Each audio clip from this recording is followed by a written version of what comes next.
Continuamos con más noticias. Hoy la protagonista de nuestra sección de entrevistas es la agricultura sostenible. Por ello nos acompaña desde San José, Costa Rica, el secretario de la Alianza de la Agricultura Sostenible en Colombia, Miguel Pinedo Palau. Él nos va a hablar sobre las alianzas para los productores. Bienvenido, secretario. Iniciamos preguntándole, ¿qué es la Alianza de la Agricultura Sostenible en Colombia y para qué funciona? La Alianza Público-Privada para la Agricultura Sostenible de Colombia es una iniciativa apoyada por los gobiernos de Holanda a través de IDH, Iniciativa de Comercio Sostenible, y el Foro Económico Mundial Nueva Visión para la Agricultura, que busca ser ese nodo para que se lleve a cabo el diálogo entre diferentes actores interesados en que efectivamente se lleve esa agricultura sostenible, actores desde lo público, desde lo privado, entidades de conservación como TNC, y gremios y academia igualmente. ¿Nos podría dar algún ejemplo de alianzas público-privadas que hayan dado un resultado positivo? Alianzas público-privadas que hayan tenido resultados positivos aún es prematuro en Colombia por una razón muy sencilla. La Secretaría se implementó en junio de este año en el país. Llegamos justo en un momento en que se estaba dando un proceso electoral que comenzó con la presidencia del señor Iván Duque a partir del mes de agosto. Entonces, veníamos trabajando muy de cerca con el sector privado y las demás entidades de carácter conservacionista como TNC y los gremios, mas necesitábamos ese otro interlocutor que es el gobierno. ¿En qué proceso estamos en la actualidad? Precisamente ya una vez está instalado el nuevo gobierno y ya hay unas figuras claves en esos puestos que son los con los que nosotros tenemos que tener contacto. Ya se han iniciado esa serie de diálogos para priorizar entonces en qué aspectos de los programas del anterior gobierno que tienen continuidad en esto y de los nuevos programas del actual gobierno podemos nosotros entonces entrar como un aliado que permita crear esas sinergias entre lo público y lo privado. Ahora bien, ¿qué ejemplos de ganadería sostenible y reconstructiva nos podría dar?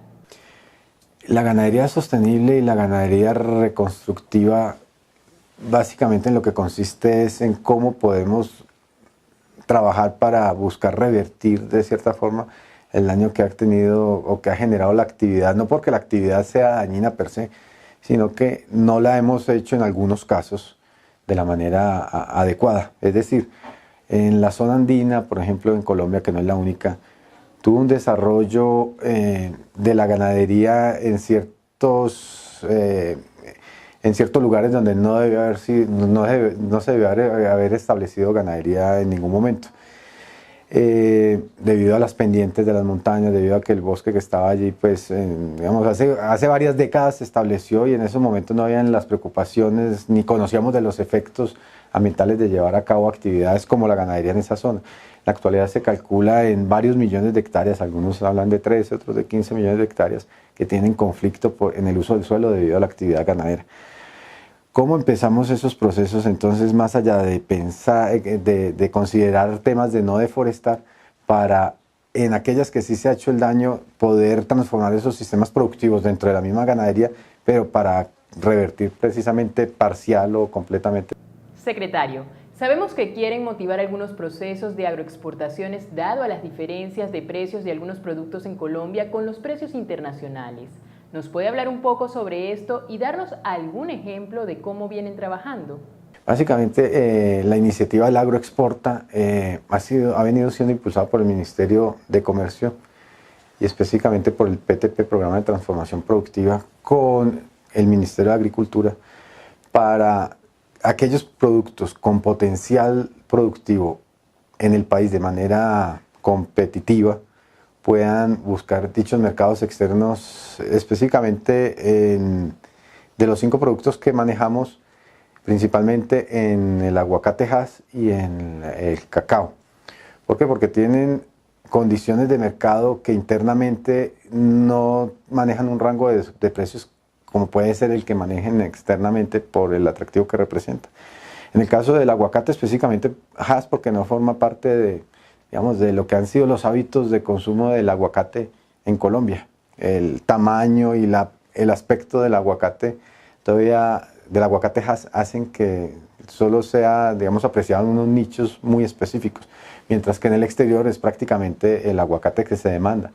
y por eso, digamos, el mercado interno se satura muy rápidamente y cuando se satura, pues los precios caen y pueden ser fácilmente una quinta o una cuarta parte del rango de precios que se puede tener si se exporta ese producto. Por eso la importancia de lograr que los pequeños y medianos campesinos y productores, a través de mecanismos como esta alianza, puedan tener acceso efectivo a esos instrumentos que les permitan tener esa capacidad de certificación de su producto y de esa manera entonces insertarse en esos mercados de exportación. Y en el caso del cacao, el cacao colombiano tiene unas propiedades de cacao fino y de aroma, que si bien en Colombia hay ciertos segmentos premium que hacen reconocimiento en términos, digamos, de valor del kilogramo de ese cacao, la gran masa del cacao se va para mercados, digamos, convencionales, que no representan ningún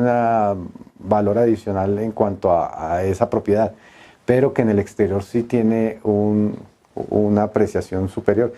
Y por eso la necesidad entonces también de, una vez estemos alcanzando el punto de equilibrio de la producción y la demanda de cacao en Colombia, poder tener muy bien identificados esos mercados que también representen eventualmente mayores ingresos a los productores. Ya para cerrar, sabemos que más del 90% de los productores en Colombia no tienen asistencia técnica ni financiamientos. Entonces, ¿cuál es la agricultura sostenible que están manejando?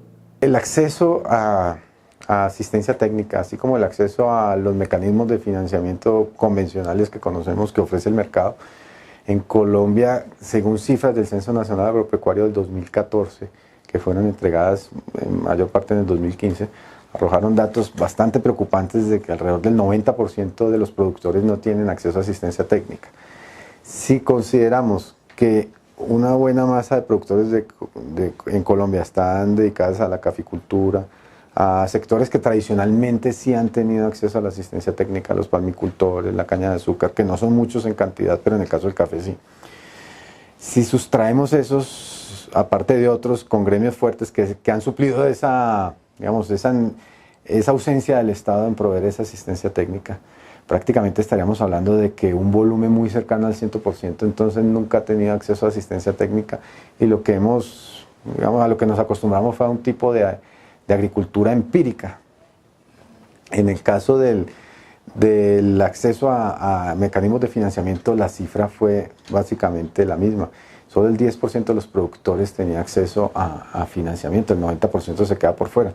Entonces, eso aparte de crear esa problemática de cómo va a transformar un productor su sistema productivo si no tiene ninguna de las dos herramientas esenciales para ello, es que muchas veces entonces suple esa necesidad de financiamiento con el financiamiento informal, obviamente ligado a altísimas tasas de interés que lo que terminan es de complicar su panorama, y no pocas veces también ligado a estructuras criminales que es lo que llamamos en Colombia y que se ha extendido desafortunadamente a otros países latinoamericanos como el crédito gota a gota. Agradecida con el secretario de la Alianza de la Agricultura Sostenible en Colombia, Miguel Pinedo Palau, por habernos concedido esta entrevista y haber traído esta interesante información a Noticias del Agro.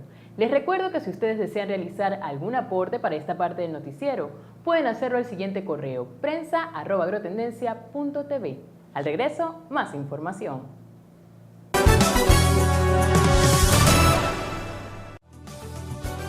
La Tierra pierde el 60% de sus animales salvajes en 44 años.